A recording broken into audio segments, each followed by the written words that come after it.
प्रिय छात्रों,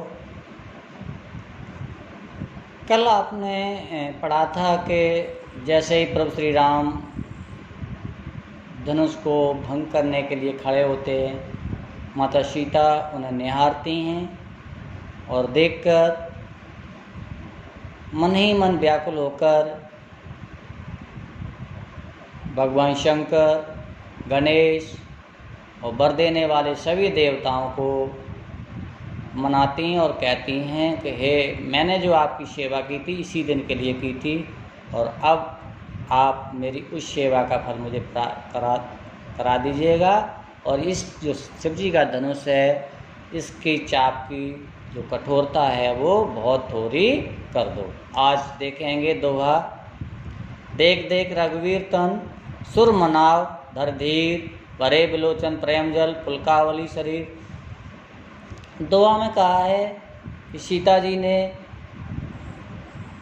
प्रभु श्री राम के स्वरूप जैसे ही शरीर को देखा, उनके सुंदर गौर छरछरे शरीर को देखकर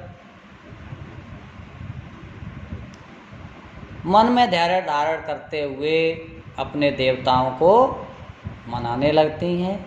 उनका अंदर से ये निर्णय था कि उनका स्वयंवर प्रभु श्री राम के साथ ही हो जाए।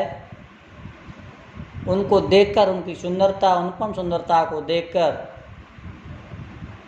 उनका शरीर पुलकित होने लगता है। लेकिन जब उन्हें ये ख्याल आता है कि जब बड़े बड़े रावण, बाणासुर और बहुत बलशाली राजा उस धनुष को खंडित नहीं कर पाए, तो ये कोमल शरीर वाले, गौरवर्ण वाले प्रभु श्री राम इस धनुष को खंडित कैसे कर पाएंगे। इसलिए उनके नेत्रों में अश्रुजल द्रवित हो जाता है। आगे चलें पर देखें। नीके निरख नयन भर शोभा पित पुन सुमेर बहुन मन छोवा। पहले बड़े ही अच्छी तरीके से नेत्रों को भरकर उनकी शोभा को निहारा है। प्रभु श्री राम को देखा बड़े ही अच्छी तरह से। फिर पित मीस पिता की, पण मीस प्रण को, सुमिर मीस स्मरण करके, बहुर मीस बाद में, मन मीस मन, छोवा मीस क्षोभित हो जाता है, उत्कंठित हो जाता है, पीड़ा युक्त हो जाता है। पहले तो उन प्रभु श्री राम को देखकर, उनकी शोभा को देखकर, उनकी अनुपम शोभा को देखकर उनका मन और शरीर पुलकित हो जाता। लेकिन जब उन्हें उस शर्त का याद आता है कि जो धनुष को खंडित करेगा उसी के साथ उनका वर्ण होगा, तो वो सोचती हैं कि जब बड़े बड़े ताकत वाले राजा उस धनुष को चिका तक नहीं पाए, तो ये सुंदर शरीर वाले राम इस धनुष को खंडित कैसे करेंगे। इसलिए उनका मन क्षोभित हो जाता है, चिंताग्रस्त हो जाता है। आय तात दारुण अट्टाने समझत नाय कछ लाभ नहाने। कहती हैं, अरे पिता ने ये कैसी शर्त रखी। उन्होंने कुछ सत्य असत्य का कोई या उचित अनुचित का कोई ध्यान नहीं रखा। लाभ हानि से तात्पर्य है उचित अनुचित से, क्या ठीक है क्या ठीक नहीं है। सचिव सब है सिख दे न कोई, बुद्ध समाज बड़ अनुचित होई। सीता मन ही मन सोचती हैं कि यहाँ जो सचिव हैं, सेना राजाओं के जो सचिव होते हैं, मंत्री होते हैं, वो भी सब है भय के कारण कोई सीख इनको अपने राजा को नहीं दे रहा है, यानी अपने पिता को कोई नहीं बता रहा है कि ये प्रभु श्री राम इस धनुष को खंडित करने योग्य नहीं है, इनका विवाह वैसे ही कर दिया जाए। बुद्ध समाज बड़ा अनुचित हुई। यहाँ इस सभा में सभी ज्ञानवान लोग बैठे हुए हैं, सभी बुद्धिमान लोग बैठे हुए हैं और उनके सामने ये बड़ा ही अनुचित कार्य हो रहा है। कहाँ धन कलुष चाहे कठोरा, कहाँ ये कलुष मीश होता है वज्र से भी अधिक कठोर। कहाँ ये धनुष जो शिव जी का धनुष है वज्र से भी कठोर है। कहाँ श्यामल मृगाल किशोरा, और कहाँ ये श्यामल यानी श्यामल वर्ण वाले कोमल शरीर वाले किशोर प्रभु श्री राम इस धनुष को खंडित करने योग्य नहीं है। विद के बाद धरों और धीरा, हे विधाता। सीता ईश्वर से प्रार्थना करती हैं कि हे विधाता, मैं किस तरह से अपने हृदय में धैर्य को धारण करूं।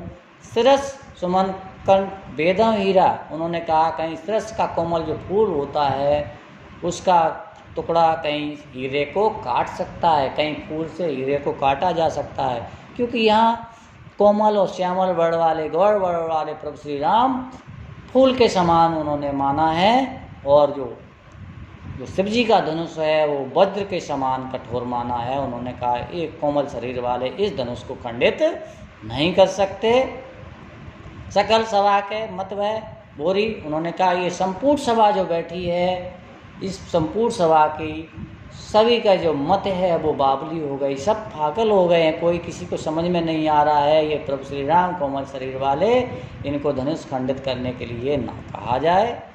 अब मोह समुचाप गत तोरी, माता सीता अंत में यही कहती हैं कि हे यहाँ तो जिस जो सभा में बैठे हुए हैं सबकी मत बावली हो गई है, सब पागल हो गए, किसी को समझ में नहीं आ रहा कि जब बड़े बड़े बारस और राजा हैं इस धनुष को खंडित नहीं कर पाए, तो ये कोमल शरीर वाले प्रभु श्री राम इस धनुष को कैसे खंडित करेंगे। कोई कुछ नहीं कह रहा है।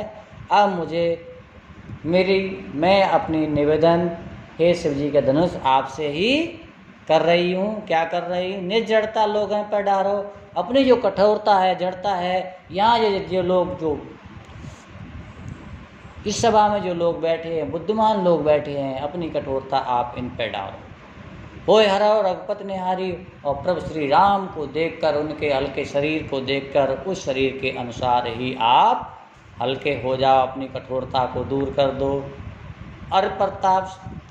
अति प्रताप सिया मन माहे, इस प्रकार सिया माता सीता के अंतर्गत मन ही मन में बहुत ज़्यादा पश्चाताप होता है। लव निवेश जुग सैसम याई, उनका एक पलक झपकने का समय एक एक युग के समान व्यतीत हो रहा था, क्योंकि इतनी बड़ी विडंबना थी, इतनी बड़ी कठोर समस्या थी कि जब कोई बड़े बड़े लोग उस धनुष को खंडित नहीं कर पाए, तो कोमल शरीर वाले ये प्रभु श्री राम कैसे खंडित करेंगे।